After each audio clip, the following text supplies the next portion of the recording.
ఎందుకు నవరాత్రులే నవ పగళ్ళెందుకు కాదు అన్న ఆలోచన మీకు వచ్చిందా ఎప్పుడైనా? నాకు వచ్చింది చాలా చిన్నప్పుడు. దానికి ఆన్సర్ కూడా ఏంటంటే, మన మార్కండే పురాణం, స్కంద పురాణం, ఇక రకరకాల పురాణాల ప్రకారం చూసినా కూడా వాటన్నిటిని మనం ఒకసారి అరేంజ్ చేసుకుని ఆర్గనైజ్ చేసుకుని చూసినా కూడా రాత్రికి అంత పవర్ ఉంటుంది.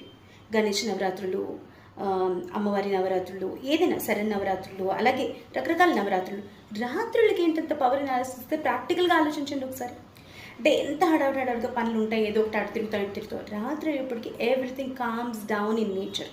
చీకటి అయిపోతుంది, యాక్టివిటీ తగ్గిపోతుంది, మనం కామ్ డౌన్ అవ్వడానికి అవకాశం ఎక్కువ ఉంటుంది.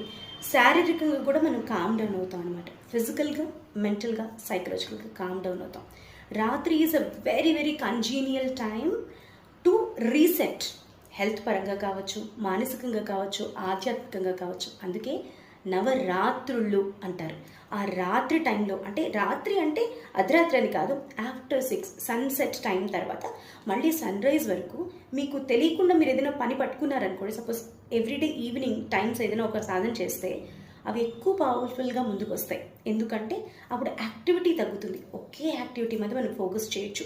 పరిగెత్తడం, అది చేయడం, ఇది చేయడం, వాటన్నిటిని పక్కన పెట్టి మనము చేయాలనుకున్న ఒక పని మీద కాన్సన్ట్రేట్ చేయొచ్చు. అందుకే కొంచెం ముఖ్యమైన పనులు, పయస్ పనులు, సాధనాపరమైన పనులు, లేకపోతే సృష్టికి సంబంధించిన పనులన్నీ రాత్రి పూట పెట్టడం జరుగుతుంది. అదనమాట సీక్రెట్.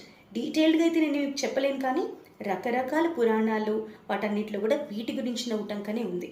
కాబట్టి రాత్రులు ఎంత పవర్ఫుల్ కాబట్టి నవరాత్రులు సెలబ్రేట్ చేస్తాం మనం, స్పిరిచువల్లీ స్పెషల్లీ.